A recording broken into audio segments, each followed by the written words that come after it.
Hello, আসসালামু আলাইকুম বন্ধুরা, কেমন আছো তোমরা সবাই? আশা রাখছি সবাই ভালো আছো। আমরাও আলহামদুলিল্লাহ ভালো আছি। তো আমরা যাচ্ছি আজকে বড় আপুর বাসায়। বড় আপু বলতে আমার বড় ননাসের বাসায় যাচ্ছি।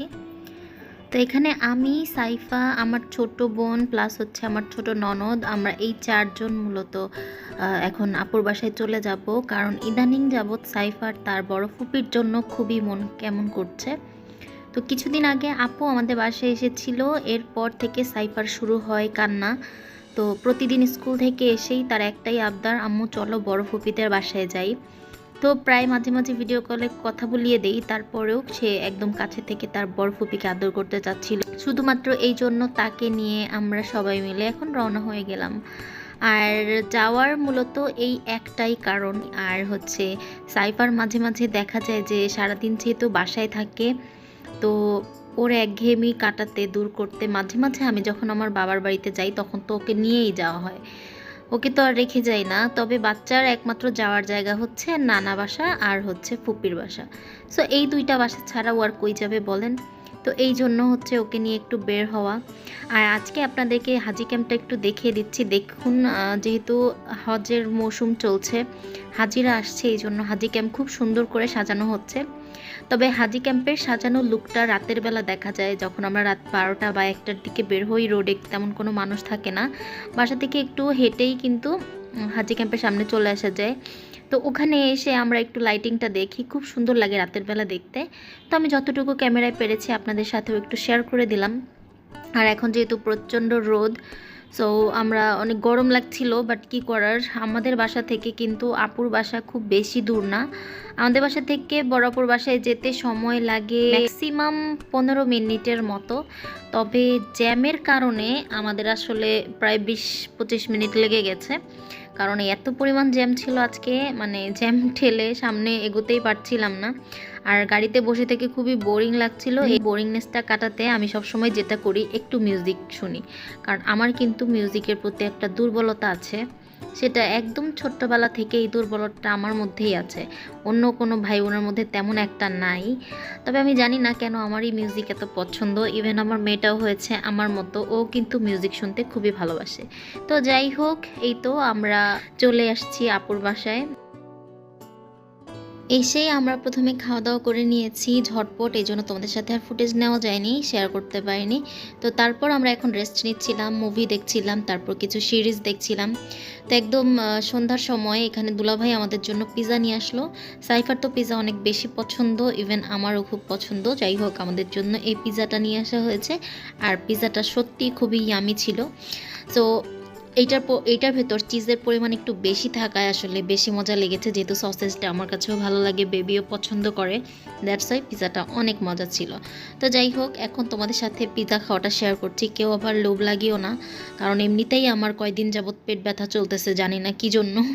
তো আমি হয়তো বেশি তোমাদের সাথে খাবারের ভিডিও শেয়ার করি, দ্যাটস ওয়াই তোমরা কেউ চোখ লাগিয়ে দিয়েছো। গত যেই ফুচকার ভিডিওটা আছে, আই থিঙ্ক ওই ফুচকার ভিডিওতে তোমরা কেউ চোখ লাগাইছো, আমি শিওর। তো এখানে হচ্ছে আমার বেবি খুব মজা করে পিৎজা খাচ্ছে। ও কিন্তু এমনিতে নর্মাল খাবার খুব একটা পছন্দ করে না।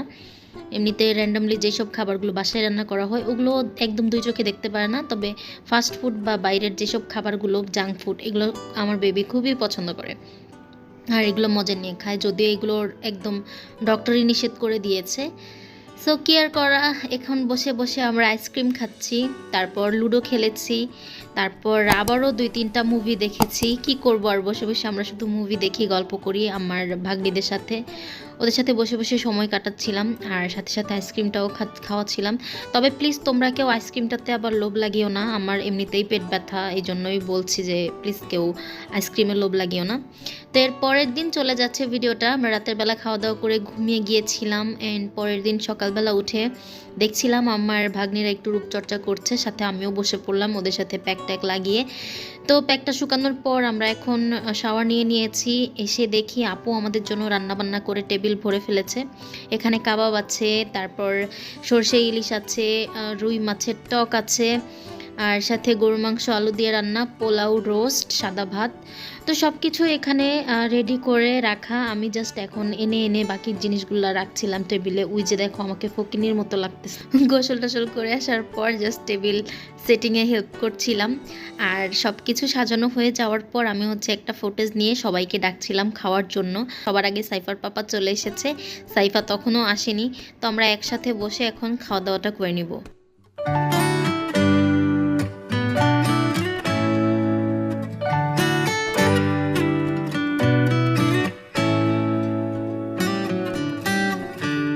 Lost in your eyes, under your spell. Oh, it's like we've always known it. Even though it's new, I can already tell. Oh, that this feeling is taking over. Can we take our time? I wanna savor us. Every thought on my mind of you and I getting together. তো সবাই মিলে দুপুরের খাওয়া দাওয়া শেষ করার পর আমরা আসলে বিকেলবেলা একটু তরমুজ আর হচ্ছে আম খাচ্ছিলাম। এগুলো আপু কেটে দিল। তো কি আর করা, বসে বসে যে বললাম মুভি দেখা ছাড়া আমাদের কোনো কাজ নাই। সো সেই ফাঁকে একটু ফ্রুটস খাওয়া চলছিল। তারপর মূলত আমরা বাসায় চলে গিয়েছি। তো আমাদের টোটাল 2 দিন থাকা হয়েছিল আপুর বাসায়। তো আপু বলেছিল আবারও থেকে যেতে, বাট আমার বেবির স্কুল খোলা ছিল। আমরা যেহেতু ছুটির যে 2টা দিন শুক্র শনি, এই 2টা দিনই ছিলাম। তো এরপর আর হাতেও সময় নেই, এই জন্য আমরা বাসায় চলে আসছি। কারণ কালকে সকাল থেকে সাইফার আবার স্কুল খোলা, অ্যান্ড ওর ফুপির সাথে এই 2 দিন কাটানো খুবই সুন্দর 2টা দিন ছিল। তো যাই হোক, আমরাও খুব মজা করেছি। আর সেই সাথে ছোট ছোট কিছু ক্লিপ নিয়ে সেই 2 দিনের যেই মজার যে মুহূর্তগুলো সেগুলো তোমাদের সাথে একটু শেয়ার করেছি। সো কেমন লাগলো আমার আজকের ব্লগটা জানাতে ভুলো না।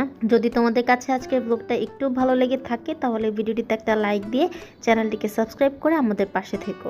সবাই ভালো থেকো, সুস্থ থেকো। আজ এখানেই বিদায় নিয়ে নিচ্ছি। আল্লাহ হাফেজ, আসসালামু আলাইকুম।